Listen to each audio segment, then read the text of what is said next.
11 महीना से हम लोग तो इसी में रह रहे हैं। शुरू करें। नमस्कार। जैसा कि आपको पता है, पिछले साल 2 अक्टूबर से गांधी भितिहरवा आश्रम पश्चिम चंपारण से जन सुराज अभियान के तहत जो हम लोगों ने पदयात्रा शुरू की, उसको करीब करीब अब 11 महीने हो गए हैं। पिछले 11 महीनों में पश्चिम चंपारण से चल के पूर्वी चंपारण, शिवहर, गोपालगंज, सिवान, छपरा, वैशाली होते हुए अब मैंने करीब करीब समस्तीपुर की यात्रा पूरी कर ली है। अब 2 दिन और यहाँ रहेंगे। 20 तारीख को मैं मुजफ्फरपुर चला जाऊँगा। यात्रा के दौरान समस्तीपुर को लेकर जो अनुभव रहे, जो यहाँ गांव पंचायत में देखा, वो आपसे साझा करेंगे। अभी 11 महीने का बिहार के स्तर पर जो हमारी समझ बनी, जो हमने देखा, वो आपसे साझा करेंगे। इसके अलावा आप लोगों का जो राष्ट्रीय राजनीति को लेकर कोई प्रश्न अगर होगा या बिहार की राजनीति को, तो उसका भी जवाब देंगे। तो मैं 10 मिनट 15 मिनट में अपनी बात पहले रख रहा हूँ। आप और हम आज जिस जिले में बैठे हुए हैं, समस्तीपुर बिहार का 17वां सबसे गरीब जिला है। यहाँ प्रति व्यक्ति आय करीब करीब 26,000 रुपये है, 25,956 रुपये, और बिहार की प्रति व्यक्ति आय है 35,000 रुपये। मैं आपको ये कॉन्टेक्स्ट दे रहा हूँ। देश में प्रति व्यक्ति आय है 1,35,000 रुपये। तो देश का सबसे गरीब राज्य बिहार, और बिहार का 17वां सबसे गरीब जिला है समस्तीपुर। यहाँ पर जो हमने देखा उस पर मैं आया हूँ। उससे पहले मैं बताना चाहता हूँ कि पिछले 11 महीनों में हमने क्या देखा बिहार में। यहाँ बहुत गरीबी है, बेरोजगारी है, अशिक्षा है, ये बात तो हम लोग सब लोग जानते ही हैं। जो बात हमने देखी समझी, उसके मुताबिक मैं विश्वास से कह सकता हूँ कि बिहार में आज बेरोजगारी और पलायन ये सबसे बड़ा मुद्दा है लोगों के नज़र में। गांव के गांव बिल्कुल खाली हो गए हैं। 40 से 50% युवा गांव में रहते ही नहीं हैं, और कई लोगों को ऐसा लगता है कि भाई बेरोजगारी और पलायन बड़ी समस्या है, इसके लिए पदयात्रा करने की क्या जरूरत है, ये तो पहले से मालूम है। बिल्कुल उसमें फर्क है। इस समस्या की गंभीरता का, इसके विकरालता का, इसके सामाजिक आर्थिक पहलुओं की जो समझ है, जब आप गांव में जाते हैं तो आपको पता चलता है। उदाहरण के तौर पर आप पलायन को ले लें। जब हम लोग पलायन की चर्चा करते हैं तो ऐसा हम ज़्यादातर लोगों को लगता है कि ये गरीबों की समस्या है, जो मजदूरी करने के लिए लोग बाहर जाते हैं। मैं आपको बता रहा हूँ कि पलायन इतनी बड़ी समस्या है बिहार में कि इससे शायद ही कोई ऐसा परिवार है जो अछूता है। जो गरीब है वो तो मजदूरी करने के लिए जा ही रहा है, लेकिन जो आर्थिक सामाजिक तौर पर सुदृढ़ लोग हैं, मध्यम वर्गीय लोग हैं, उनके भी बच्चों को पढ़ाई और रोजगार के लिए बाहर ही जाना है। तो जो परिवार की परिकल्पना है वो पलायन ने एक तरीके से ध्वस्त कर दी है। मैं 11 महीने से पैदल चल रहा हूँ, तो गाहे बगाहे लोग बताते हैं कि भाई परिवार घर छोड़कर ये 11 महीने से पैदल चल रहे हैं। लेकिन अगर आप ध्यान से देखिएगा तो बिहार के ज़्यादातर परिवारों की ये सच्चाई है। जो परिवार में पुरुष है, जो कमाने वाले उम्र में व्यक्ति है, उसको अपने परिवार के साथ रहने का सुख नहीं है, चाहे आप मध्यम वर्गीय परिवार के हों या गरीब परिवार के हैं। और जितने लोग पलायन कर रहे हैं गरीब परिवार से, वो एवरेज औसतन 12 से 15,000 रुपया ही महीना के लिए जा रहे हैं। ऐसा नहीं है कि वो बहुत बड़ी नौकरी करने जा रहे हैं।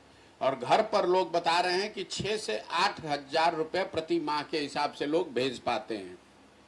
इसी तरीके से बेरोजगारी जो है, ये भी सिर्फ गरीबों की समस्या यहाँ नहीं है।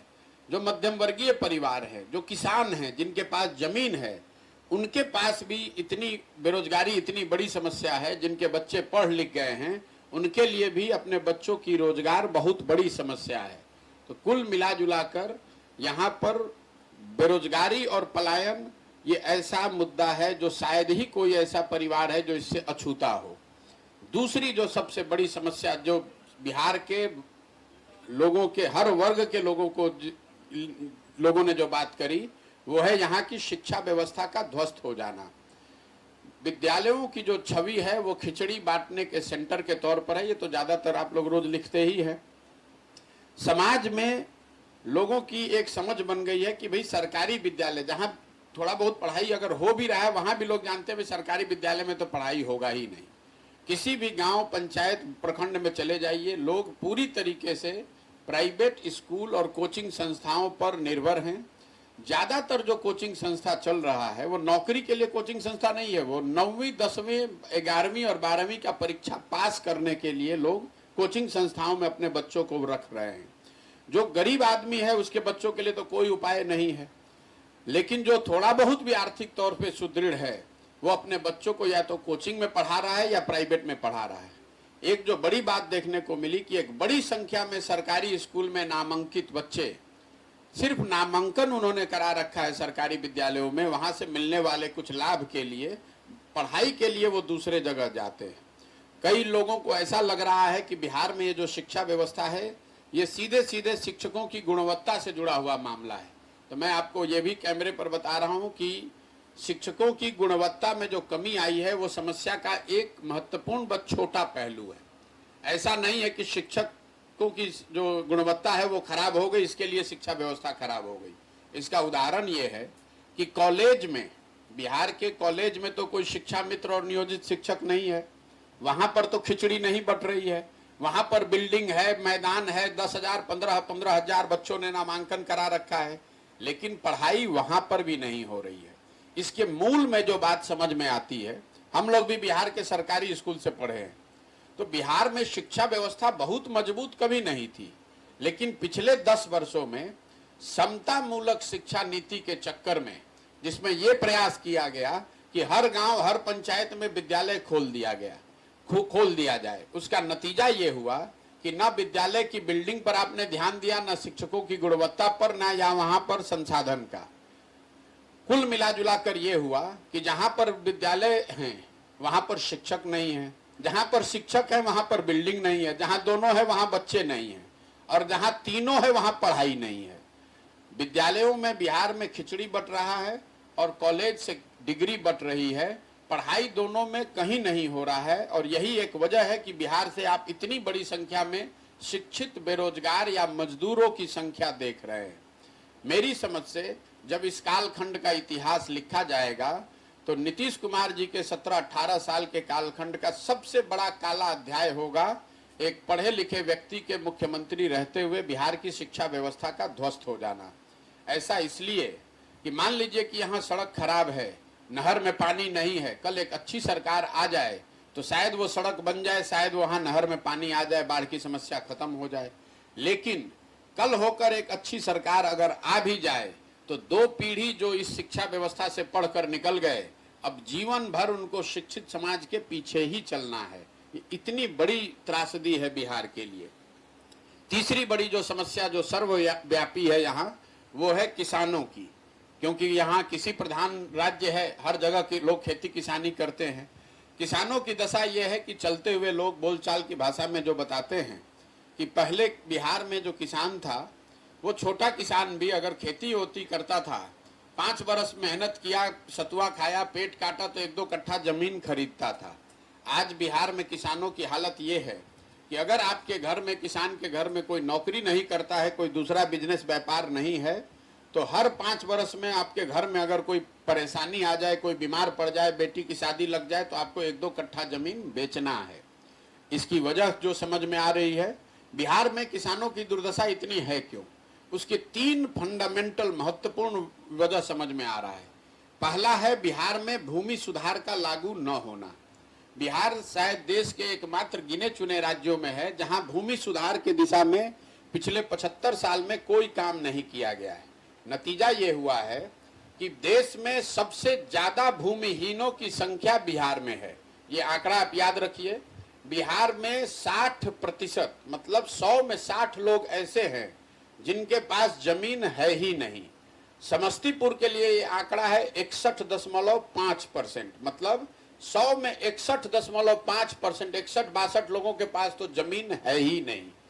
जो बाकी 40 लोग बच गए जिनके पास जमीन है, उनका अगर लैंड होल्डिंग का आप आंकड़ा देखिएगा तो आपको पता चलेगा कि 40 में से 35 लोग 2 बीघे से कम के मालिक हैं। तो जो बिहार में खेती करने वाले लोग हैं, ये खेती कमाने के लिए नहीं करते हैं। अंग्रेजी में इसको हम लोग कहते हैं सबसिस्टेंस फार्मिंग, मतलब खाने वाली खेती।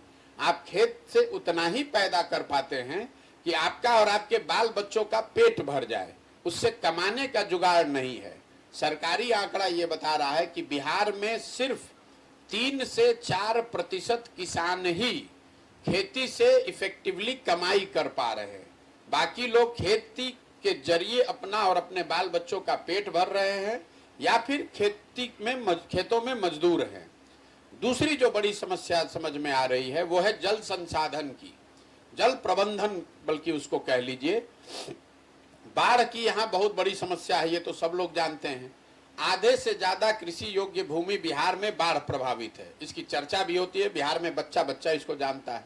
लेकिन समस्या का दूसरा पहलू ये है कि जो जमीन बाढ़ प्रभावित नहीं है उसमें ज्यादातर हिस्सा या तो सूखे से प्रभावित है या जल जमाव से प्रभावित है।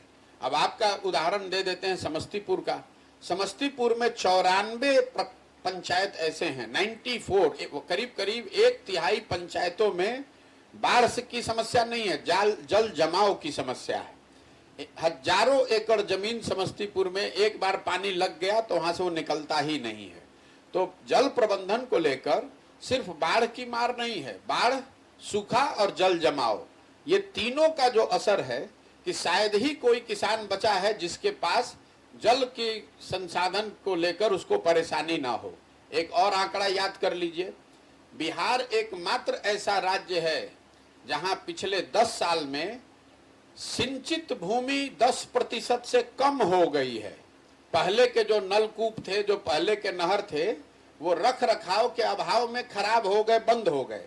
तो 10 बरस पहले अगर 2014 में 2013-14 में 100 में अगर 80 एकड़ मान ली 100 एकड़ अगर जमीन में सिंचाई की सुविधा थी तो आज घट के वो 90 रह गई है। और तीसरी जो किसानों की बदहाली का सबसे बड़ा कारण है, इन सब के बाद जो यहाँ फसल पैदा होता है उसकी उस किसानों को उचित दाम नहीं उसका मिलता है। एक आर्थिक सर्वेक्षण बताता है कि बिहार में जो उपज होती है, किसानों को अपने उपज के दाम न मिलने की वजह से हर साल, इसको भी याद रखिएगा, कोई दूसरा आपको बताएगा नहीं, हर साल किसानों को 20 से 25 हजार करोड़ रुपए का नुकसान हो रहा है। जमीन की परेशानी है, पानी, बाढ़, सबकी समस्या है, सब के बावजूद जो आप यहाँ किसान पैदा कर रहा है उसका दाम सही नहीं मिलने की वजह से 20,000 करोड़ रुपए का हर साल नुकसान हो रहा है। मैं आपको उदाहरण देके बता देता हूं। मान लीजिए कि धान यहाँ हुआ, धान यहाँ पर लोगों ने 1300-1400 रुपए औसतन अपने पिछले साल बेचा है, जबकि धान की कीमत कितनी थी? 2030 रुपए। तो ये जो नुकसान है, आपको लगता है कि ये सिर्फ बिहार में, हम लोग यहाँ बात करते हैं कि पंजाब में किसान बहुत धनी है। तो पिछले 10 साल का आंकड़ा मैंने निकलवाया, पिछले 10 वर्ष में धान के केस में सिर्फ 13% धान ही सरकारी समर्थन मूल्य पर खरीदा बेचा गया है। और गेहूं के लिए वो प्रतिशत है 1% गेहूं और 13% धान ही समर्थन मूल्य पर खरीदा गया। पंजाब के लिए आंकड़ा है 70% धान और 75% से ज्यादा गेहूं सरकारी समर्थन मूल्य पर खरीदा गया है। तो ऐसा नहीं है कि किसान पंजाब में बहुत ज्यादा पैदा कर रहा है, बहुत मेहनत कर रहा है, वो वहां ज्यादा पैदा भी कर रहा है और जो पैदा कर रहा है उसको उसका दाम भी मिल रहा है। ये 3 जो सर्वव्यापी मुद्दे हैं, बेरोजगारी, पलायन, शिक्षा का ध्वस्त होना और किसानों की बदहाली, इसके बाद जो 4 केंद्र सरकार की बड़ी योजनाएं चल रही हैं बिहार में, उस पर मैं आपको आंखों देखा हाल जो मैंने है वो बता रहा हूं। पहली सबसे बड़ी योजना है प्रधानमंत्री गरीब कल्याण योजना, जिसमें लोगों को 5 किलो लाभार्थियों को अनाज हर महीने मिलने हैं।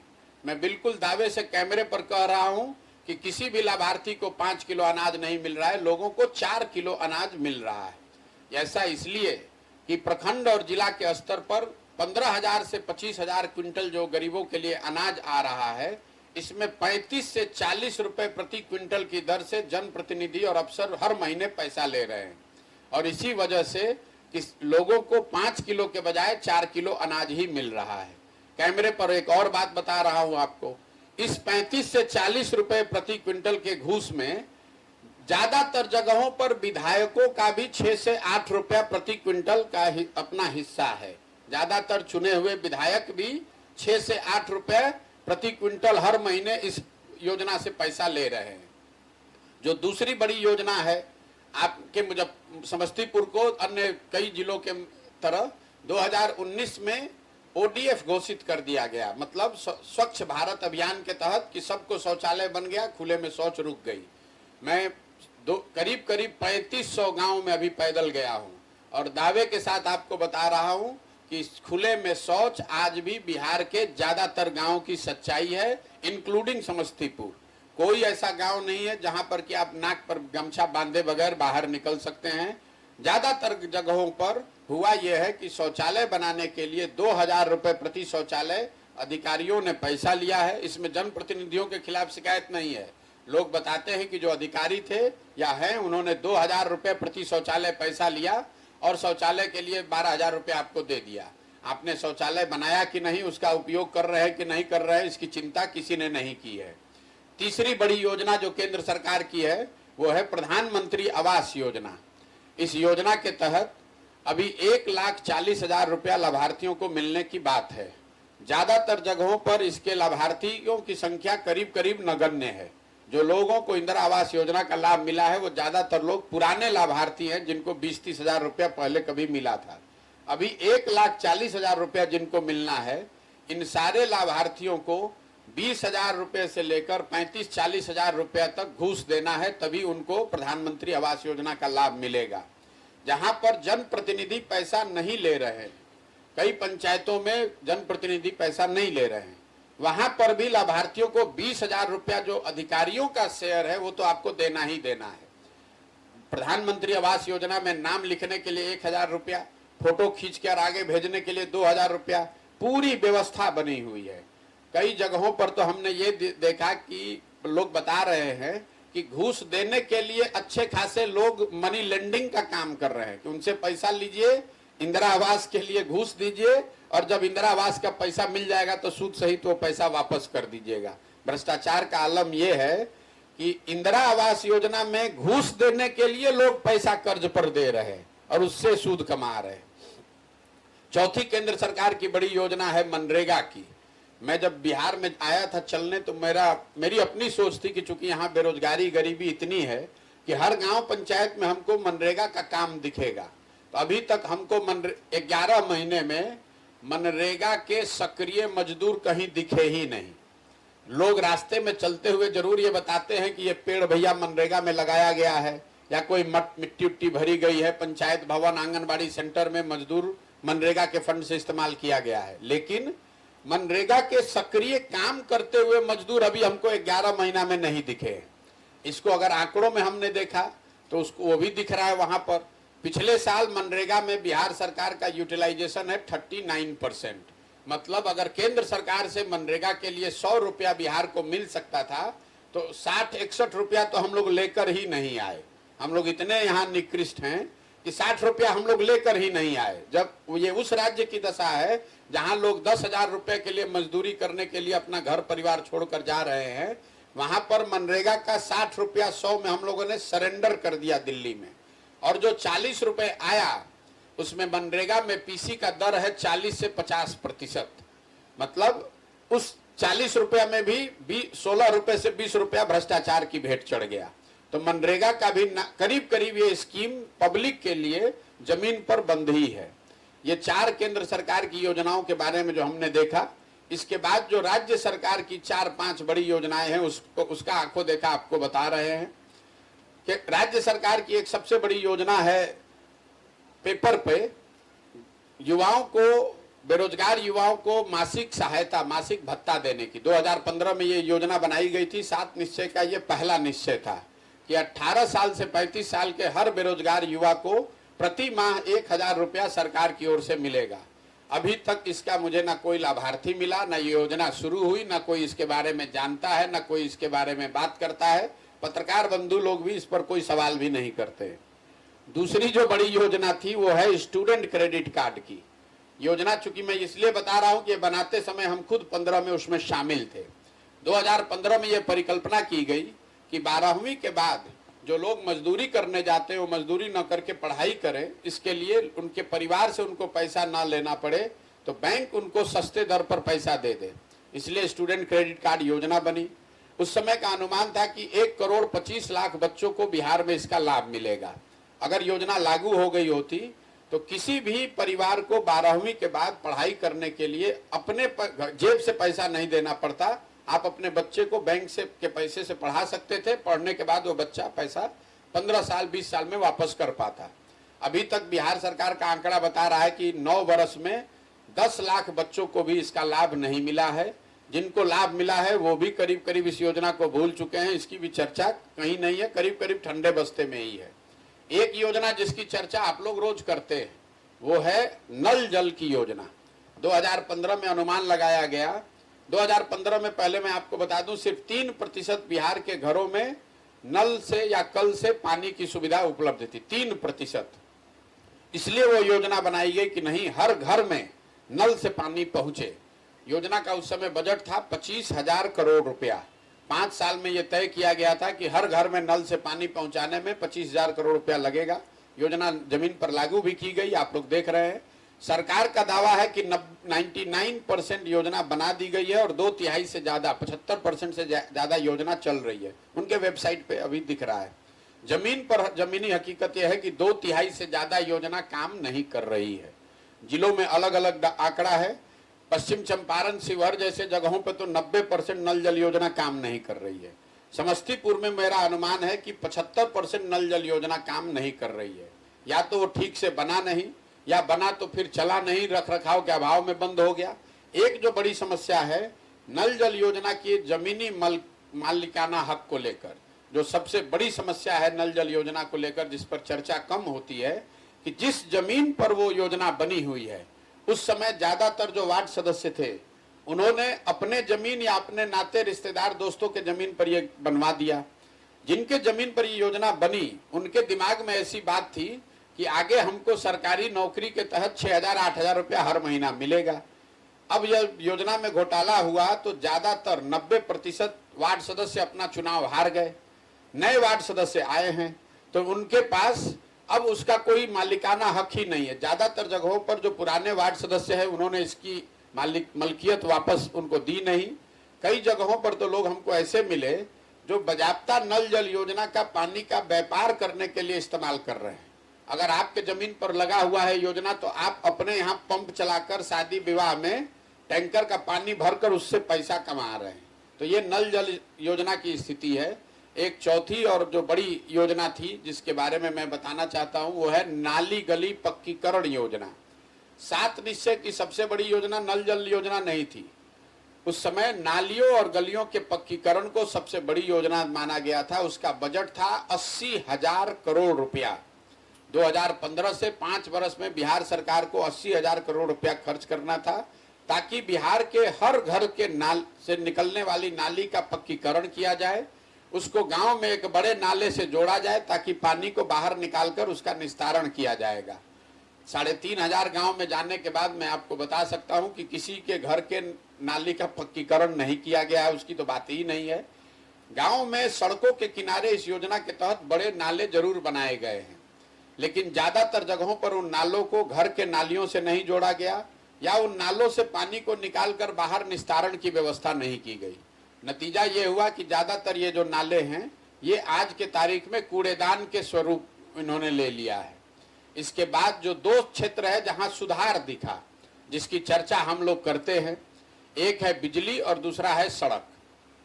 बिजली निश्चित तौर पर जहां पर भी हम लोग गए, चाहे वो बड़ा गांव था, छोटा गांव है, टोला है, हर जगह बिजली आ गई है बिहार में। इसमें कहीं कोई दो मत नहीं है।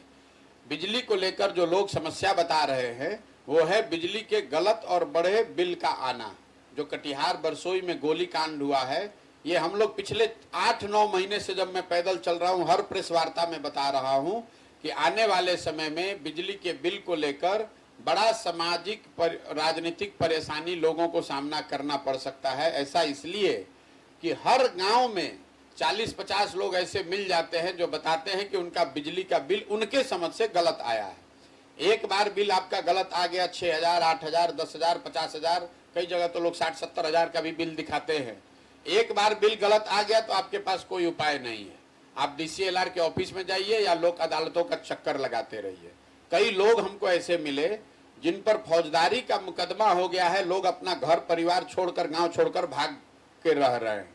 तो बिजली के बिल की लेकर ये समस्या आज और आगे आने वाले समय में बढ़ने वाली है। एक जो सड़क की बात है, बिल्कुल राष्ट्रीय और राजकीय राज्य मार्ग में सुधार दिखा है।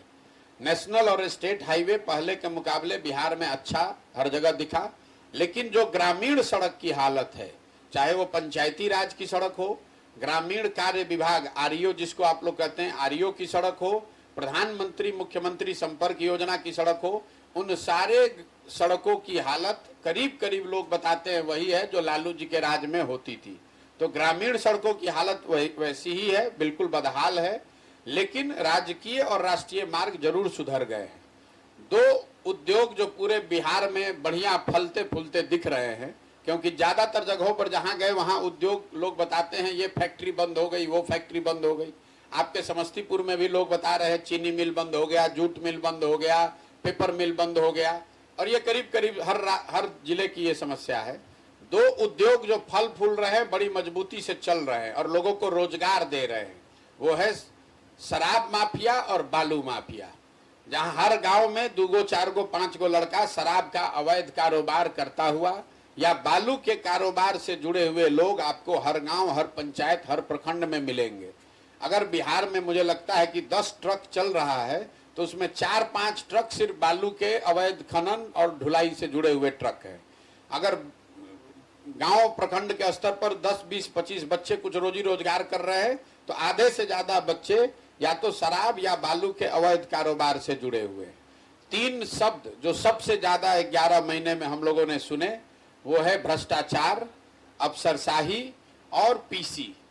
भ्रष्टाचार से परेशान जनता, जहां पर भी चले जाइए लोग यही बताते हैं कि कोई ऐसा सरकारी काम नहीं है, चाहे आपको दाखिल खारिज कराना है, रसीद कटाना है, थाना में एफआईआर करना है, जन्म मृत्यु प्रमाण पत्र बनाना है, जाति प्रमाण पत्र बनाना है, पासपोर्ट का वेरिफिकेशन कराना है, कोई ऐसा काम नहीं है जो कि बिना पैसा दिए हुए आप बिहार में करा सकते हैं।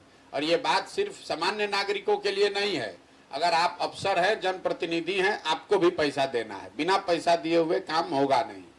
दूसरी जो बात लोग बता रहे हैं, अफसरशाही से परेशानी, जहां पर भी जाइए पत्रकार, जनप्रतिनिधि, समाज के प्रबुद्ध लोग, वो सब बता रहे हैं कि बिहार में अफसरों का राज है। एक तरीके से बिहार में अफसरों का जंगल राज है। बिहार ने पहले अपराधियों का जंगल राज देखा है, आज जो राज चल रहा है ये अफसरशाही इतनी ज्यादा है, अफसरों की मनमानी इतनी है कि इसको अफसरों का जंगल राज कहें तो ज्यादा उसमें कोई अतिशयोक्ति नहीं होगी। मुझे रास्ते चलते हुए लोग यही बताते हैं, भैया अफसर का जो मन होगा वही होगा, कोई किसी की कोई सुनवाई नहीं है। तीसरा जो मैंने आपको बताया सबसे ज्यादा सुने जाने वाला शब्द है वो पीसी। ये शब्द हम 5-7 साल पहले बिहार आए थे तो हम नहीं सुनते थे, ये नया शब्द है, दलाली का नया शब्द।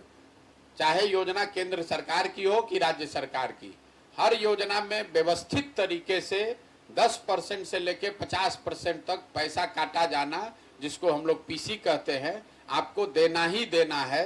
तो ये 3 शब्द हर गांव में, हर वर्ग में सर्वव्यापी सुने जाने वाले शब्द हैं। मेरा अभी तक का अनुभव ये रहा है, मैंने लॉ एंड ऑर्डर और हेल्थ पर कोई कमेंट नहीं किया, इसलिए नहीं किया कि ग्रामीण स्तर पर स्वास्थ्य व्यवस्था है ही नहीं। अगर हो तो मैं बताऊं कि अच्छा है कि खराब है, क्या देखा क्या नहीं देखा। स्वास्थ्य सेवाओं के लिए लोग यहाँ पूरी तरीके से ग्रामीण चिकित्सकों पर और अनुमंडल और जिले के स्तर पर आप प्राइवेट सर्विस प्रोवाइडर पर आप निर्भर हैं। चूंकि मैं जिले के अस्पताल में गया नहीं हूं, अनुमंडल ब्लॉक के अस्पताल में गया नहीं हूं, तो उस पर मैं कोई टिप्पणी नहीं कर सकता हूं।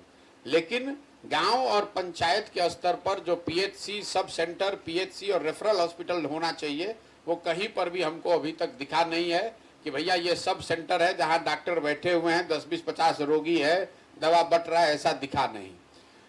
दूसरी जो बात जिस पर मैंने टीका टिप्पणी नहीं की है वो है लॉ एंड ऑर्डर, क्योंकि उस पर तो आप लोग खुद ही लिख रहे हैं। बिहार में और कुछ चर्चा हो चाहे नहीं, हर आदमी लॉ एंड ऑर्डर की चर्चा करता है।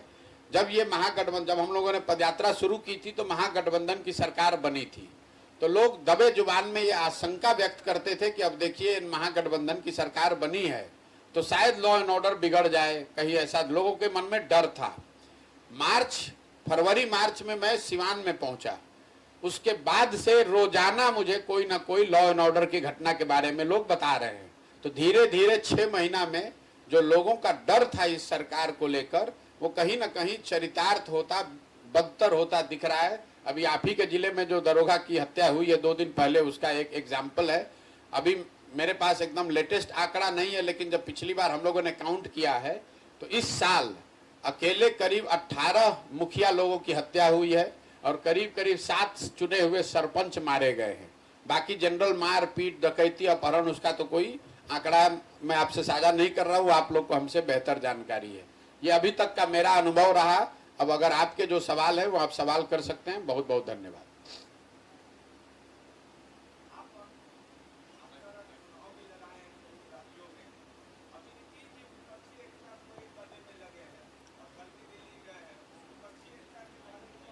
देखिए, विपक्षी एकता को लेकर मैंने कई बार टीका टिप्पणी पहले भी की है। पहले तो आप ये समझिए कि नेताओं के साथ में बैठने से, चाय पीने से, डिनर करने से, खाना खाने से, पत्रकारों को संबोधित करने से कोई एकता होती नहीं है। 10 साल तक हमने वो काम किया है। सिर्फ लोगों के मिलने से एकता नहीं होगी। दूसरी बात, अगर एकता हो भी जाए नेताओं के बीच में, तो उसका मतलब ये नहीं है कि उसका चुनाव परिणाम पर कोई असर होगा। ये लोगों का भ्रम है कि सिर्फ दलों और नेताओं के साथ में आने से कोई बहुत बड़ा राजनीतिक भूचाल या बहुत बड़ी कोई घटना हो जाएगी। कई बार आप लोग ये उदाहरण देते हैं कि 77 में भी विपक्षी एकता हुई और जिससे इंदिरा जी को हराया गया, तो आपका ये भ्रम है। 77 से पहले अगर इमरजेंसी लागू नहीं होता, अगर जेपी का आंदोलन नहीं होता, तो चाहे जितने दल एक साथ आ जाए उसका कोई असर होने वाला नहीं है। आपने फिर वही चीज देखी 1989 में, जब बीपी सिंह के नेतृत्व में सारे विपक्षी दल एक साथ हुए और उन्होंने कांग्रेस की सरकार को हराया। लेकिन दल बाद में एक हुए। पहले बोफोर्स मुद्दा था, भ्रष्टाचार मुद्दा था, उस पर पूरा देश का जनमानस उद्वेलित हुआ, वो साथ में आया। तब उसके पीछे अगर दल साथ में आ जाए, नीचे जमीन पर काम हो, तब उसका असर पड़ सकता है। तो जो विपक्षी एकता का प्रयास किया जा रहा है वो ठीक है, होना चाहिए, लोकतंत्र के लिए जरूरी है।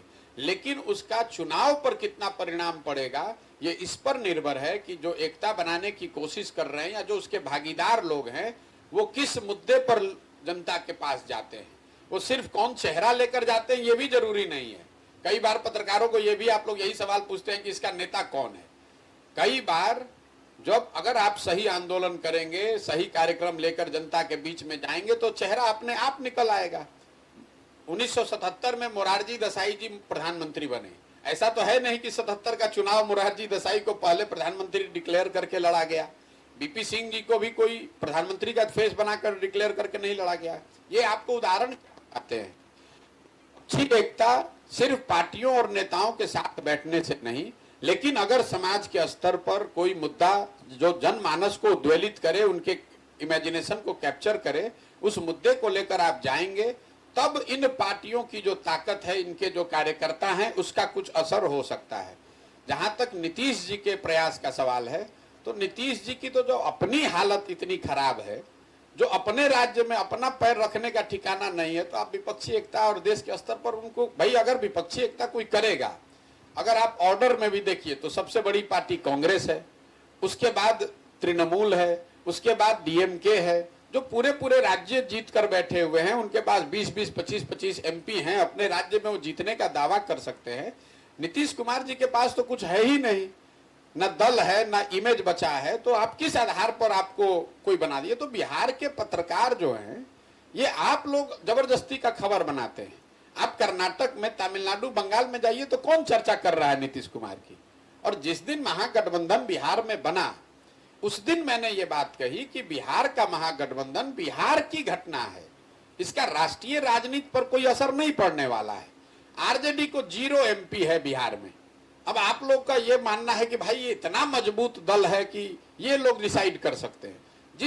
जिस दल के पास 0 एमपी है वो तय करेगा कि वो कौन देश चलाएगा, ऐसा संभव है। नीतीश जी के पास 42 गो विधायक है और 16 गो एमपी है, जो पिछले गठबंधन में वो जीते थे। कितना इस बार जीतेंगे वो आपको बेहतर मालूम है हमसे। तो जब आपकी अपनी ताकत नहीं है, आपके अपने 10 एमपी नहीं है, तो आप देश की राजनीति में क्या भूमिका अदा कर सकते हैं। 26-27 गो दल बैठता है, दोनों साइड देखिए, इंडिया में भी और एनडीए में भी, तो उसमें 2/3 दल तो ऐसे जिसका एक कोई एमपी नहीं है। वो तो संख्या गिनाने के लिए एक दलों की परिपाटी है, कर्मकांड है कि भैया सबको बैठा लीजिए। इसका मतलब ये थोड़ी है कि वो कोई राष्ट्रीय राजनीति को उलट पुलट कर देंगे। और जहां तक बिहार का सवाल है, चाहे सरकार एनडीए की बने कि इंडिया की बने, बिहार की तो समस्या ये है कि भाई हमारे लिए पलायन कौन रोकेगा। 10 वर्ष से एनडीए की भाजपा की सरकार है, तो बिहार तो 10 वर्ष पहले भी 28वां देश का सबसे ज्यादा गरीब राज्य था और आज भी हम लोग देश के सबसे गरीब राज्य हैं। बिहार में शिक्षा व्यवस्था, रोजगार, पलायन जो मुद्दा है, उसको तो ना भाजपा एनडीए ने सुधारा है ना इंडिया ने सुधारा है। तो बिहार के लोगों के नजरिए से कैसे फायदा हो जाएगा। 10 वर्ष से मोदी जी हैं ना प्रधानमंत्री भाई, तो आप जरा बता दीजिए कि समस्तीपुर में कौन उद्योग खुल गया है, कि समस्तीपुर में कौन सी राष्ट्र की देश के स्तर से ऐसा काम किया गया जिससे कि समस्तीपुर के या बिहार के बच्चों के, बिहार के लोगों की जिंदगी सुधरी है। तो ये तो बेमानी चर्चा है।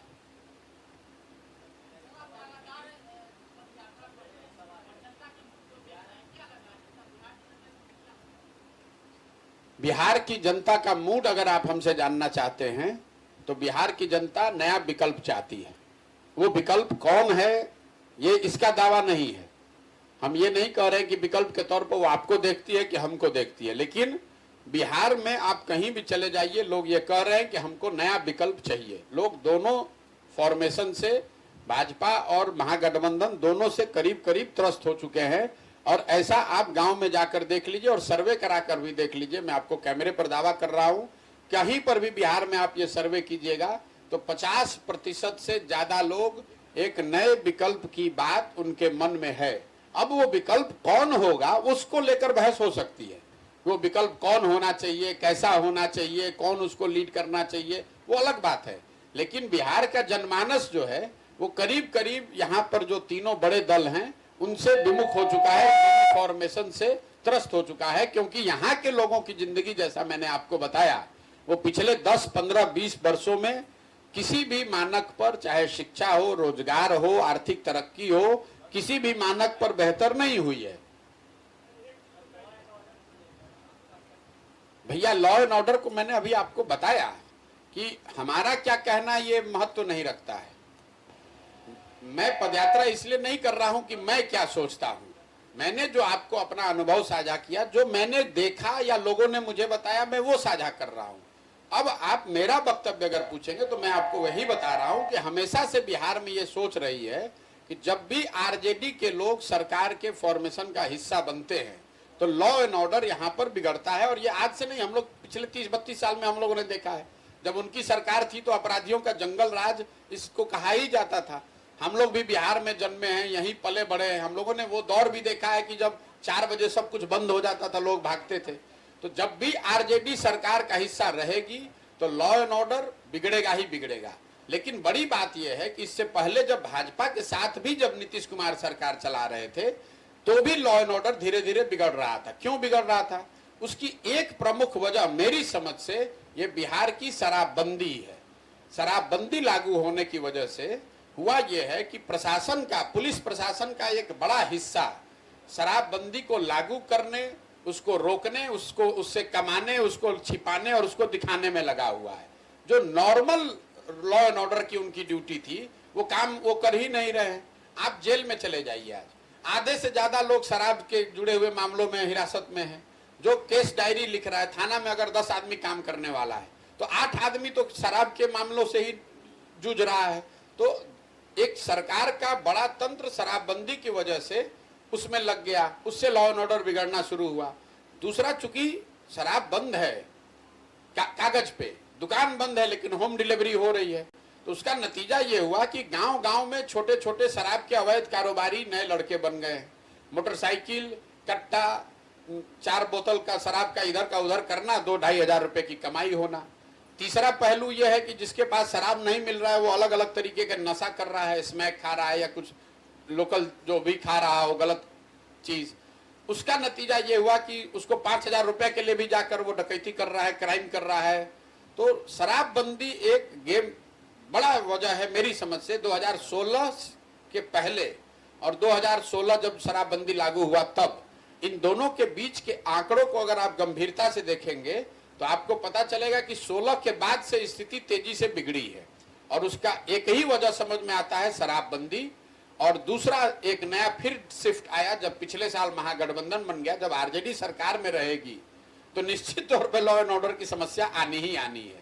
मैं आपको एक अपना अनुभव बता रहा हूं। 2015 में महागठबंधन की सरकार बनी थी तो हम भी उस पूरे अभियान में शामिल थे। 4 ऐसे मंत्री, आज मैं नाम नहीं लूंगा लेकिन आप खुद ही समझ जाइएगा, 4 ऐसे मंत्री आज कैबिनेट में हैं जिनका नाम उस समय भी विधायक जीते थे और उनका नाम आरजेडी की ओर से बताया गया था। नीतीश कुमार जी ने, हम लोगों ने, सब ने मिलकर उस पर ऑब्जेक्शन किया और ये सुनिश्चित किया कि वो 4 लोग मंत्री न बने। आज वो चारों लोग मंत्री हैं। तो जब उस कैरेक्टर के लोग मंत्री रहेंगे, सरकार चलाएंगे, तो लॉ एंड ऑर्डर अच्छा होगा कि बिगड़ेगा? जब आप बालू माफिया, शराब माफिया को, कॉन्ट्रैक्ट किलर्स को अपने कैबिनेट में बैठाइएगा तो लॉ एंड ऑर्डर की दशा बिगड़ेगी नहीं तो क्या होगी? सर एक और सवाल है, प्रशांत जी एक और सवाल है। 11 महीने की आपकी पदयात्रा रही, प्रशांत पीके के सिवा दूसरा कोई चेहरा नहीं दिखा, किसी भी जिले में नहीं दिख रहा है। क्योंकि पदयात्रा मैं कर रहा हूं तो चेहरा मेरा ही दिखेगा। लेकिन जो लोग, जिन जगहों से हम पदयात्रा करके आ रहे हैं, वहां पर आप जाकर देखिए कि कौन लोग जुड़े हुए हैं। एक जिले में जहां पदयात्रा खत्म हो गई, वहां 50 से 60 हजार लोग जन सुराज अभियान का हिस्सा बन रहे हैं। अब आप ये कह सकते हैं, आप खोज रहे हैं चेहरा कोई विधायक एमपी का, तो ये तो अभियान ही उसी के अगेंस्ट है कि अगर आपके बाबूजी विधायक हैं, मंत्री हैं, नेता हैं, तो हम आपका स्वागत नहीं कर रहे हैं। क्योंकि बिहार में एक जो आंकड़ा है, आपको बता देते हैं, आप लोग राजनीति कवर करते हैं, पिछले 30 साल में जितने लोग एमपी, एमएलए, विधायक बने हैं यहाँ पर, चाहे जिस दल से बने हो, कांग्रेस से, आरजेडी से, जदयू, भाजपा, सारे दलों को मिला दीजिएगा तो आपको पता चलेगा कि 1250 परिवार के लोग ही यहाँ एमएलए, एमपी बना है। बिहार की जनसंख्या है 13 करोड़, 3-3.5 करोड़ परिवार यहाँ रहते हैं, लेकिन एमएलए, एमपी यहाँ 1250 परिवार का आदमी ही बनता है। ये आपको क्या दिखाता है? सत्ता पर उन्हीं 1200-1300 परिवार का कब्जा है। पार्टियां बदलती रहती हैं, चेहरे नहीं बदलते हैं। आप देख लीजिए उदाहरण के तौर पर, और ऐसा सिर्फ आरजेडी में, जदयू में नहीं है। आपको, हमको लगता है भाजपा तो देश की पार्टी है, वहां ऐसा नहीं होगा। भाजपा के अभी प्रदेश अध्यक्ष कौन है? सम्राट चौधरी। इनके बाबूजी शकुनी चौधरी कांग्रेस के राज में मंत्री थे, लालू जी के राज में विधायक मंत्री थे, नीतीश जी के राज में मंत्री विधायक थे, मांझी जी के भी सरकार में मंत्री विधायक थे। और आज जब भाजपा को भी किसी को बनाना है तो उसी परिवार के एक बच्चे को उन्होंने बनाया है। एक परिवार का ही दबदबा है। तो इस चीज को तोड़ने का ही तो ये प्रयास है। अगर हम भी वैसे ही आप खोज रहे हैं पत्रकार होने के नाते कि इनके बगल में कौन एक्स विधायक आया, कौन एक्स एमपी आया, तो उसका स्वागत नहीं है। हम तो गांव के स्तर पर उन बच्चों को ढूंढ रहे हैं जिनके बाबूजी विधायक नहीं है, जिनके पास पैसा नहीं है, जिनके पास साधन नहीं है, लेकिन समाज के लिए, राजनीति में, समाज के दिशा, सामाजिक राजनीतिक क्षेत्र में आकर वो काम करना चाहते हैं। वो करना चाहते हैं तो उनकी हम मदद कर रहे हैं, संसाधन से, व्यवस्था से, सलाह से मैं वो मदद कर रहा हूँ। वो आगे बढ़ेंगे, उसी से बिहार सुधरेगा, ये मेरी सोच है। प्रधान जी एक सवाल है, आजकल युवा पीढ़ी जो है सोशल मीडिया या अपराधी के दुनिया में आसानी से चले जाते हैं, तो आप पद यात्रा के दौरान क्या उसकी मेन वजह देख रहे हैं? नहीं, मेन वजह तो अशिक्षा है, चूंकि पढ़ाई है नहीं और रोजगार का साधन है नहीं।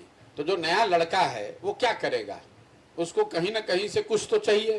तो या तो आप अपनी प्रतिष्ठा या अपना एक जो सेल्फ प्राइड होता है, उस चक्कर में आप कोई काम करने लगते हैं, या फिर आपकी आर्थिक जरूरतें हैं उसके लिए आप काम कर रहे हैं। तो सोशल मीडिया का उसमें कोई बहुत बड़ा योगदान नहीं है।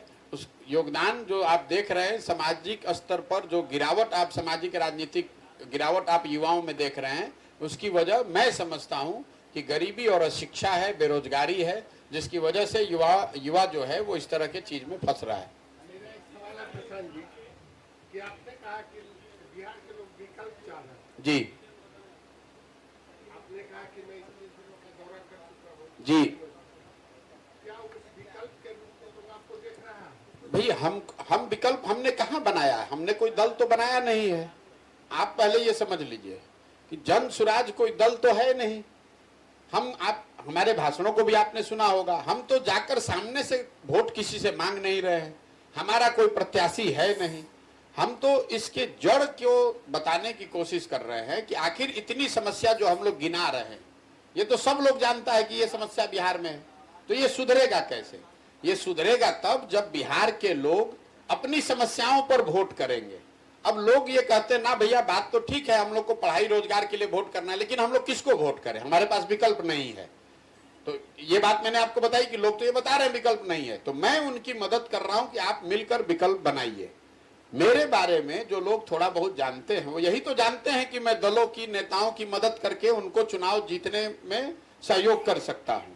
तो जन सुराज वही संकल्प है कि हम किसी दल का नहीं, नेता का नहीं, ग्रामीणों क्या जो स्थानीय लोग हैं, जो भी अपने बीच से निकल कर आते हैं कि ना भैया नया विकल्प बनना चाहिए, हम तैयार हैं, आप हमारा मदद कीजिए, हमको सलाह दीजिए, हम यहाँ लड़ेंगे, हम यहाँ आगे बढ़ेंगे।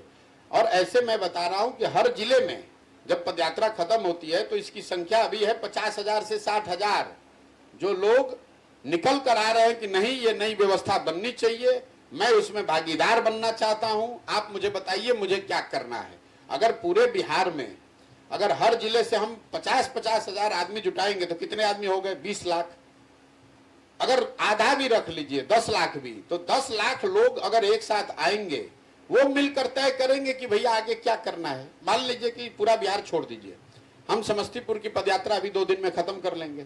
यहाँ पर जो 50,000 लोग हैं वो अपना जिले और प्रखंड के स्तर पर संगठन बनाएंगे। आप देखिएगा 10 दिन में उसका नाम जारी हो जाएगा कि कौन लोग, ये इन्होंने कहा ना कि दूसरे लोग नहीं दिख रहे हैं, इसलिए नहीं दिख रहे हैं कि भैया रोज आप 15 किलोमीटर चलिएगा तो आप भी दूसरे दिन गायब हो जाइएगा। रोज चलना इतना आसान नहीं है, उनसे अपेक्षा भी नहीं है। लोग अपने अपने गांव पंचायत में चल ही रहे हैं। जो कल हम आए हैं तो लोग कोई आपको अगल बगल नहीं दिख रहा था, हम अकेले आए हैं, बहुत सारे लोग चल कर आए। तो जब वो संगठन बना लेंगे तो वो लोग तय करेंगे कि समस्तीपुर में हम लोग को विकल्प कैसे खड़ा करना है।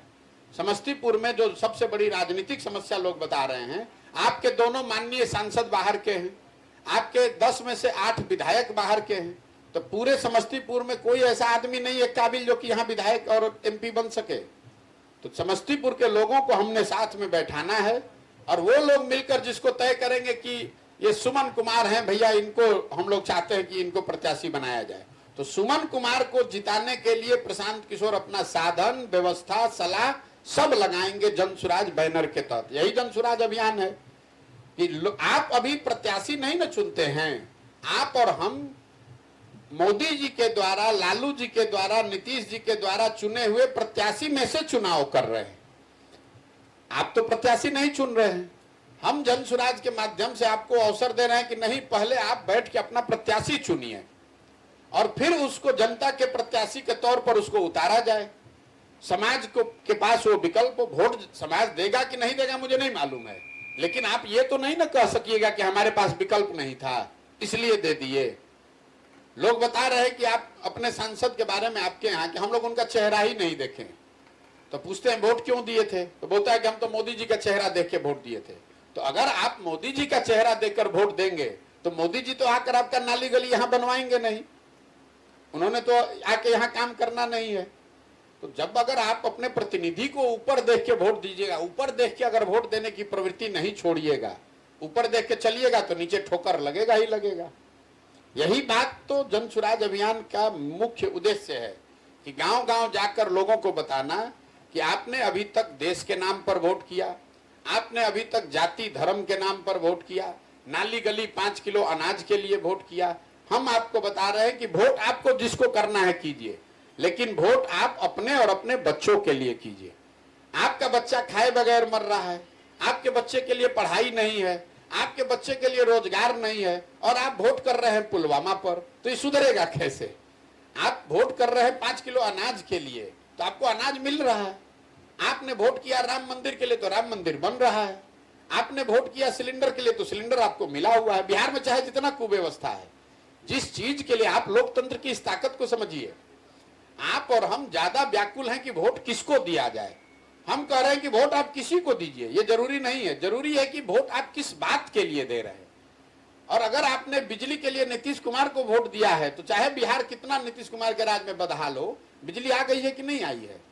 अगर आपने अनाज के लिए मोदी जी को वोट दिया तो अनाज मिल रहा है, मंदिर के लिए आपने भाजपा को वोट किया तो मंदिर बन रहा है, सिलेंडर के लिए आपने वोट किया तो सिलेंडर मिल रहा है। जिस चीज के लिए आप वोट कीजिएगा, चाहे वोट किसी को कीजिए, वो काम होना ही होना है, वो कोई रोक ही नहीं सकता। आप आरजेडी का उदाहरण देख लीजिए। आरजेडी तो आज तक कभी 20 वर्ष से 30 वर्ष 27 वर्ष हो गया उनको इस राज्य में, कभी रोजगार का उन्होंने बात नहीं किया। लेकिन पिछले चुनाव में झूठा ही सही उन्होंने वादा किया कि हम 10 लाख रोजगार देंगे। तो आज जब वो सरकार में है तो रोज पूछ रहे हैं कि नहीं, आप पूछिए, चाहे वो खुद बता रहे हैं कि हमने 2 लाख लोगों को क्या नियुक्ति का प्रावधान किया है। वो करेंगे नहीं, ये मालूम है, लेकिन जवाब तो देना पड़ रहा है ना। ये लोकतंत्र की ताकत है, वही बिहार में मर गया है। आप चर्चा किसी और बात की करते हैं और वोट किसी दूसरे बात पर जाकर कर देते हैं।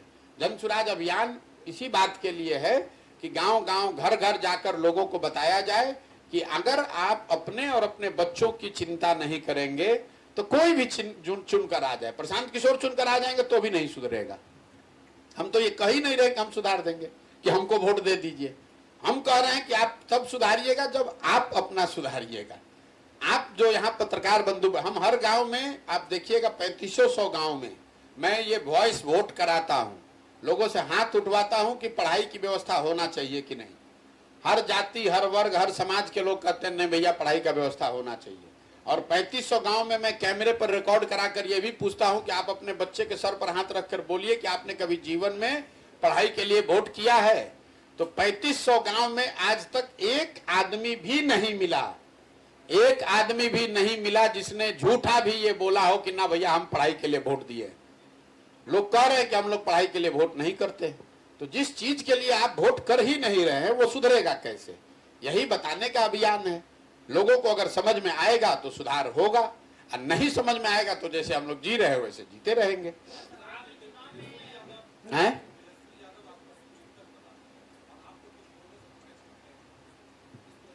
मेरे भाई, हम कौन हम पर टिप्पणी करता है नहीं करता ये हमारा काम नहीं है। हम जो बता रहे हैं कि तेजस्वी यादव 9वां पास नहीं है और मुख्यमंत्री बनना चाहते हैं, कई लोगों को लगता है कि हम उनका शिकायत कर रहे हैं। नहीं, हम तो लोगों को ये उदाहरण देके समझाते हैं कि देखिए लालू जी का लड़का अगर 9वां नहीं पास है तो भी वो चाहते हैं कि हमारा लड़का मुख्यमंत्री बने, और इसमें कोई दिक्कत भी नहीं है। हर व्यक्ति चाहता है कि हमारा लड़का आगे बढ़ जाए। दिक्कत इस बात से है कि समाज में जो लोग हैं, आप और हम, हमारा बच्चा 9वां पास कर लिया, 10वां पास कर लिया, MA BA कर लिया और वो बेरोजगार बैठा है या मजदूरी कर रहा है, उसको चपरासी का भी नौकरी नहीं मिल रहा है, लेकिन आपको अपने बच्चों की चिंता नहीं है। आपको चिंता है लालू जी के बच्चे की, आपको चिंता है किसी दूसरे बड़े नेता के बच्चे की। आप अपने दशा देख लीजिए समस्तीपुर का। आपने जिनको भी आदर्श माना उनको वोट दिया, फिर उनके परिवार के किसी को वोट दिया, फिर उसके बच्चे को वोट दिया। आप अक्सर पत्रकार के तौर पर सुनते होंगे, लोग कहते हैं कि उनके पिताजी की मृत्यु हो गई तो उनके सहानुभूति में उनको वोट दिए। तो मेरे भाई, आप नेताओं के बच्चों के प्रति सहानुभूति में वोट दे रहे हैं और आपके बच्चे खाए बगैर मर रहे हैं, आपके बच्चे बेरोजगार बैठे हैं। आपके बच्चों के प्रति सहानुभूति कौन दिखाएगा? ये भी तो बताइए, ये भी तो बताइए कि आपके बच्चों के प्रति सहानुभूति कौन रखेगा? आप नेताओं के बच्चों का ठेका लेकर घूम रहे हैं, अपने बच्चों का छोड़ दिए। कई लोग बताता है जो भाजपा का वोटर है कि हम वोट इसलिए दे रहे हैं भाजपा को कि इससे देश मजबूत होगा। देखिए मूर्खता का आलम। अगर बिहार के सारे बच्चे अनपढ़ हो जाए, बिहार में कोई विकास ना हो, बिहार के सारे लोग बेरोजगार हो जाए, तो उससे देश मजबूत होगा कि देश कमजोर हो जाएगा? उससे तो देश कमजोर होगा भाई। 13 करोड़ की आबादी अगर बिहार में आज सब लोग धनी हो जाएं, पढ़े लिखे हो जाएं, रोजगार वाले हो जाएं, उससे तो देश की ताकत बढ़ेगी। ये तो लॉजिक ही बेकार है कि हम देश को मजबूत करने के लिए मोदी जी को वोट दे रहे हैं।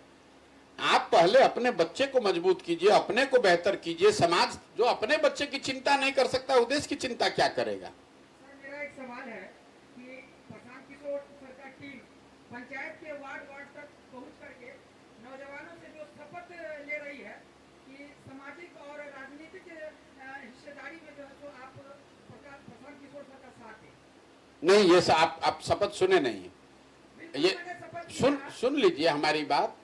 वीडियो रिकॉर्डिंग हर जगह रिकॉर्ड होता है, देख लीजिएगा। क्या है पहले समझ लीजिए। जन सुराज अभियान के तहत 1 लाख बच्चों को हम ये अवसर दे रहे हैं। हर पंचायत में 8 से 10 बच्चों को अवसर दे रहे हैं कि वो अगर सामाजिक राजनीतिक तौर पर कुछ अपने लिए करना चाहते हैं, वार्ड सदस्य लड़ना चाहते हैं, मुखिया लड़ना चाहते हैं, जिला पार्षद लड़ना चाहते हैं, विधायक बनना चाहते हैं, तो वो जन सुराज से जुड़ के अपनी पहचान बनाएं, अपने समाज के लिए कुछ करें। ये करने के लिए, पूरा सुन लीजिए, करने के लिए उनको एक क्लब बनाना पड़ता है। क्लब के जिस दिन क्लब का उद्घाटन होता है उस दिन शपथ संविधान के प्रस्तावना को पढ़कर किया जाता है। उसमें प्रशांत किशोर का नाम नहीं है। संविधान की प्रस्तावना पर आपको शपथ लेना पड़ता है कि हम संविधान के प्रति लॉयल रहेंगे, इसमें हमारी आस्था है, बाबा साहब अम्बेडकर में, गांधी जी में मेरी आस्था है, और हम संविधान की प्रस्तावना में जो बात कही गई है इसके अनुरूप अपना सामाजिक राजनीतिक जीवन आगे चलाएंगे। प्रशांत किशोर का उसमें अगर कहीं नाम है तो जरा हमको आप दिखा दीजिए वीडियो, हम अभी मान लेंगे। जिस तरीके से बिहार के अंदर जो बड़े बड़े दल है जो करोड़ों रुपया लेकर के टिकट देती है और विधानसभा से बाहर के लोगों को टिकट देकर के भेजती है, कि क्या प्रशांत किशोर की जब पार्टी बनेगी तो क्षेत्रीय लोगों को जो युवा के नाम पे जो वोट लेते हैं या विकास के नाम पे जो है युवाओं को जो ठगने का काम करते हैं, तो क्या प्रशांत किशोर को क्षेत्र के युवाओं फिर आप जिस बात का मैंने जवाब दे दिया, हमारी पहली बात तो कोई प्रशांत किशोर की पार्टी ना है न कभी होगी। अगर कोई दल होगा तो वो उन लोगों का दल होगा जो जन सुराज के अभियान से जुड़कर मिलकर दल बनाएंगे। आप अंतर पहले समझ लीजिए। दूसरी बात मैंने क्या कहा कि जो लोग जन सुराज अभियान से जुड़े हुए हैं यही लोग बैठकर तय करेंगे कि समस्तीपुर में हमको लोकसभा में उम्मीदवार खड़ा करना है कि नहीं करना है। तो अगर समस्तीपुर के लोग बैठ के तय कर रहे हैं कि हमको उम्मीदवार खड़ा करना है कि नहीं करना है, तो दरभंगा का आदमी तो चुन के यहाँ नहीं ला देगा। यही जो आप बात बता रहे हैं उसी का काट तो निकाला जा रहा है कि जब बाहर से पटना से बैठ के कोई आदमी भेजता है तो दरभंगा का भी भेज सकता है, वैशाली का, मुजफ्फरपुर का भेज सकता है, लेकिन अगर समस्तीपुर के लोग बैठकर अगर तय करेंगे तो निश्चित तौर पर समस्तीपुर के ही किसी व्यक्ति को चुनकर निकालेंगे। Thank you sir.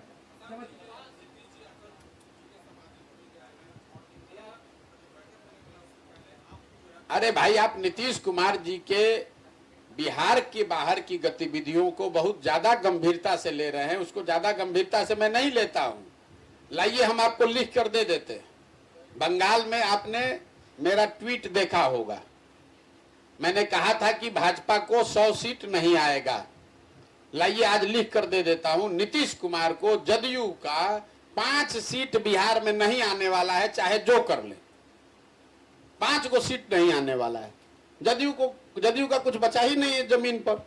आप लोग खुद पत्रकार हैं, आप जरा बताइए कि कौन आदमी आज नीतीश, ना संगठन है, ना छवि है, ना नेता है, कौन जदयू को वोट देगा? भाई दूसरी पार्टियों को चाहे जो भी हो जाए, मैं जानता नहीं हूं, अभी चुनाव बहुत दूर है, लेकिन जदयू का कोई भविष्य नहीं है। अब वो पार्टी का अब अंतिम काल चल रहा है, और इसलिए नहीं कि उस पार्टी में कोई खराबी है, उस पार्टी के नेतृत्वकर्ता नीतीश कुमार ने ही अपने हाथ से उस पार्टी का क्रियाक्रम कर दिया। उनको जरूरत ही नहीं है उस पार्टी की। उनको जरूरत बस इतना है कि हम मुख्यमंत्री बने रहें, और चाहे पार्टी में जो है जो करे ना करे। हम भी तो उस पार्टी में रहे हैं, आज गांव-गांव जा रहे हैं। जदयू में जो जमीनी स्तर का कार्यकर्ता है वो बहुत सही लोग उस पार्टी में हैं। इसलिए सही लोग हैं कि ये वो लोग हैं, जब लालू जी के दौर में कोई राजनीतिक विकल्प बन रहा था तो जदयू यहाँ पर मेजर पार्टी थी।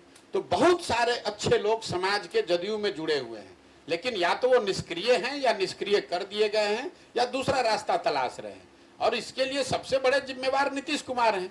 आप रोज पलट के कभी इधर पलट के उधर पलट के इधर, इसकी क्या गारंटी? हम रोज कह रहे हैं, क्या गारंटी है कि नीतीश कुमार फिर नहीं जाएंगे? आप खुद कह रहे हैं, आप जो इशारा जिसोर कर रहे हैं कि अटल बिहारी वाजपेयी जी के समाधि स्थल पर गए, जाने में कोई दिक्कत नहीं है, सब कोई जा सकता है, लेकिन पत्रकारों को ये पूछना चाहिए कि भाई पिछले 8 वर्ष में तो आप नहीं गए कभी, जब भाजपा के साथ थे तब नहीं जाते थे।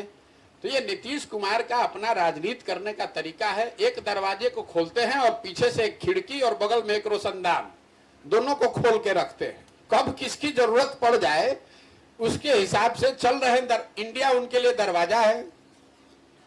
खिड़की जो आप ये देख रहे हैं वो है हरिवंश जी, जिनके माध्यम से भाजपा से उनका संपर्क बना हुआ है।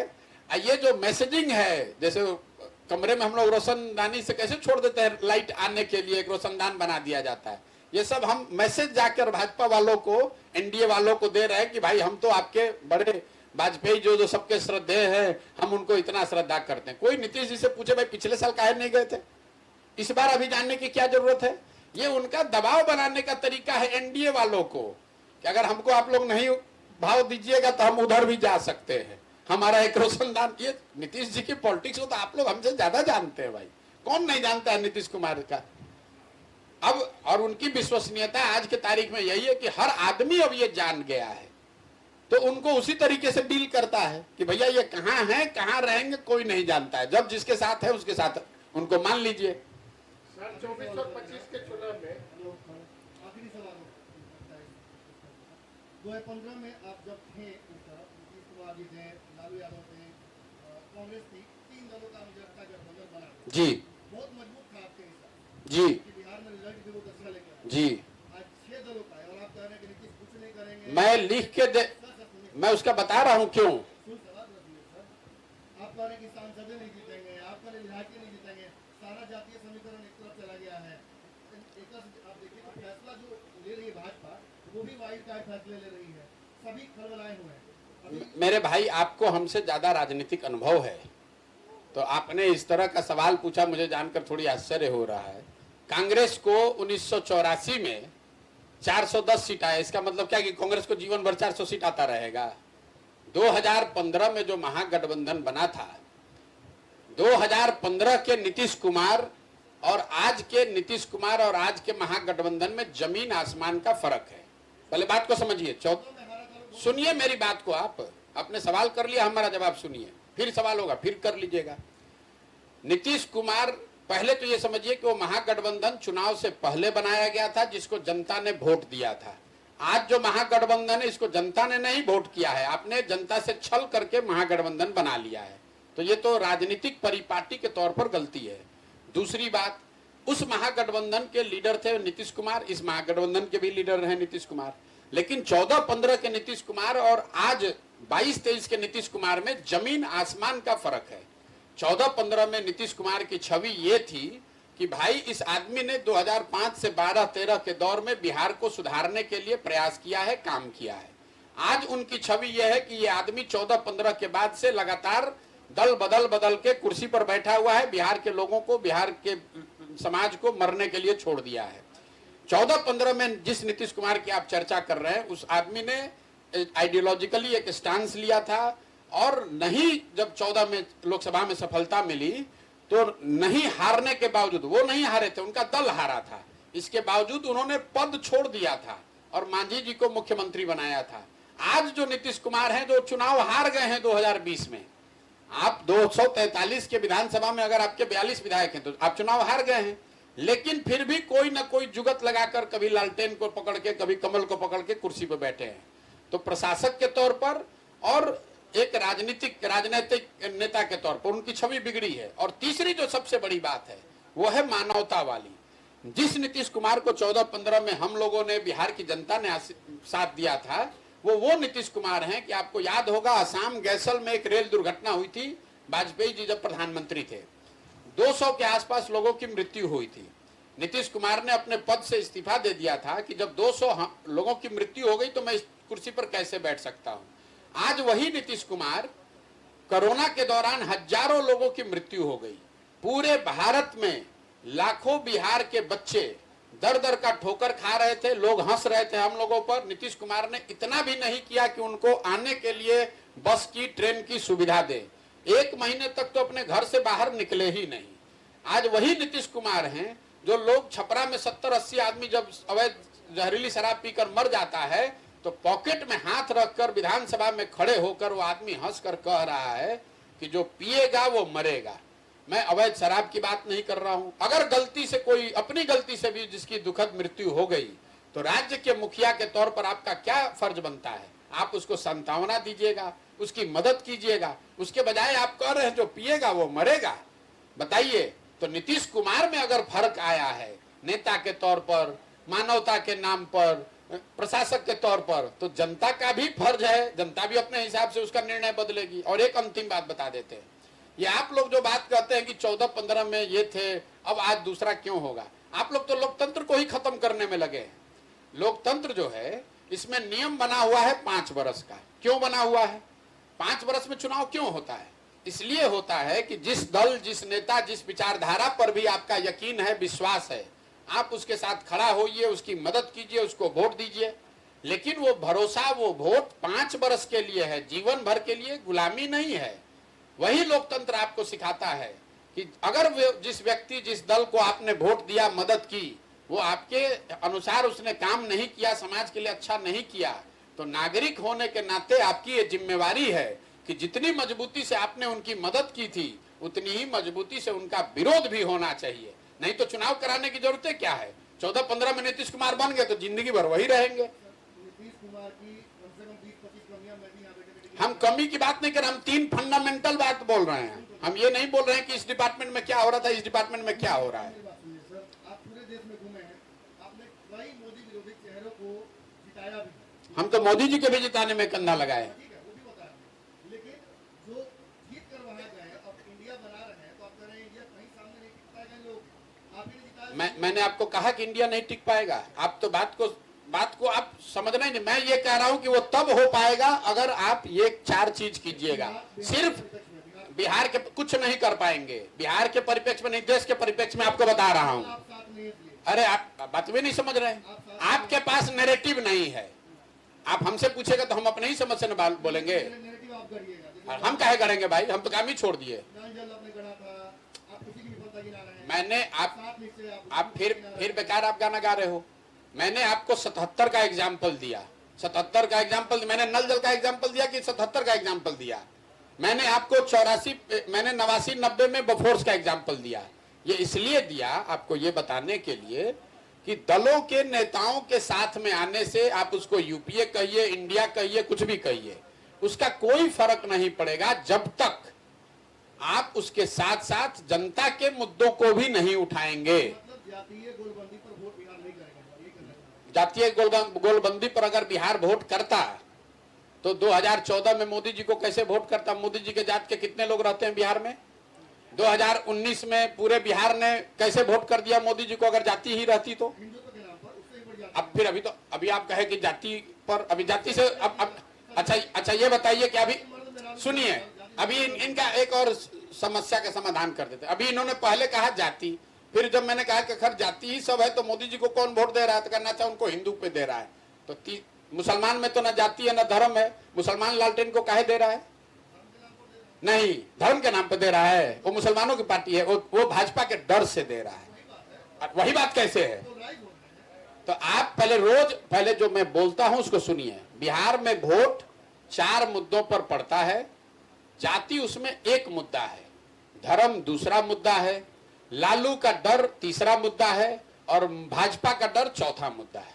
ये बात हम रोज गांव-गांव में जाकर बता रहे हैं कि आपकी समस्या चाहे जो भी हो, आप वोट बिहार में इन्हीं 4 मुद्दों पर करते हैं, या तो अपनी जात के आधार पर, या धर्म के आधार पर हिंदू मुसलमान बनकर, या फिर बहुत एक बड़ा वर्ग है जो सिर्फ इसलिए भाजपा को वोट करता है, हिंदू नहीं है, उसको हिंदुत्व से मतलब नहीं, उसको इससे मतलब है कि लालू जी ना जीते, हमको लालू से उसको डर है, लालू जी के जंगल राज से उसको डर है, इसलिए वोट करता है।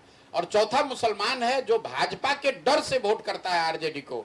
आरजेडी कोई मुसलमानों की पार्टी तो है नहीं, वो सिर्फ इसलिए वोट करता है कि भाई भाजपा कहीं न जीत जाए, इसलिए उसको वोट कर रहा है। तो इन चारों मुद्दों को आप समझिएगा तभी आपको, और जो आप कह रहे हैं कि गठबंधन हो रहा है, तो ये गोलबंदी तो सिर्फ एक चीज को कोशिश कर रही है, जाति, और उसमें भी जातियों का गठबंधन कहाँ है? कौन कह रहा है कि जातियों का गठबंधन है?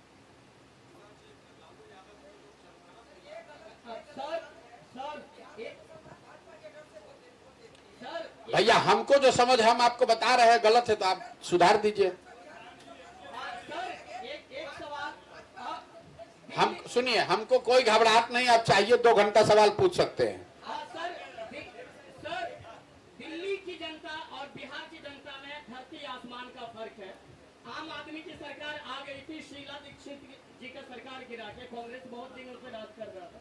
क्या अगर ये चुनाव चलता रहेगा और चुनाव के बाद भी अगर जनता परिवर्तन, जो आप बोल रहे थी परिवर्तन की हवा चल रही है, जनता चाहती है आप शब्दों के चयन में आप लोग का कोई अनुशासन नहीं है, परिवर्तन की हवा नहीं चल रही है। आपने ये पूछा कि जनता का मूड क्या है, तो मैंने ये कहा कि जनता यहाँ नया विकल्प देखना चाहती है। दोनों में सुनिए, पत्रकार हैं, पढ़े लिखे व्यक्ति हैं, शब्दों के चयन में संयमित रहिए। हमने ये जो नहीं कहा वो अपने शब्द हमारे नाम पर मत डालिए। आप कह रहे हैं परिवर्तन की हवा चले, हमको उससे दिक्कत नहीं, हमने नहीं कहा है। हमने ये कहा कि हमारा अनुभव ये है कि लोग यहाँ नया विकल्प खोज रहे हैं, चाहते हैं।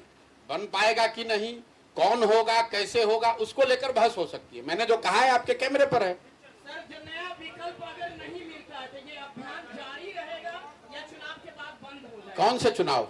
जो विधानसभा चुनाव या जो भी भैया, हम यहाँ जब चुनाव लड़ने के नियत से आए ही नहीं हैं। मतलब चलता रहेगा? बिल्कुल चलता रहेगा जब तक बिहार को सुधारने के लिए जो सोच लेकर आए हैं उस पर सफलता नहीं मिले, चाहे इसमें 2 बरस लगे कि 5 बरस कि 10 बरस, ये चलता ही रहेगा। आप देख रहे हैं कि पिछले 11 महीना से हम अपना घर परिवार छोड़कर, आप में से कई पत्रकारों ने कहा था रही तो आए हैं, कितना दिन चलेंगे। आप यहाँ आए हैं, आप देख रहे हैं कि हम 11 महीना से चल रहे हैं कि नहीं चल रहे हैं।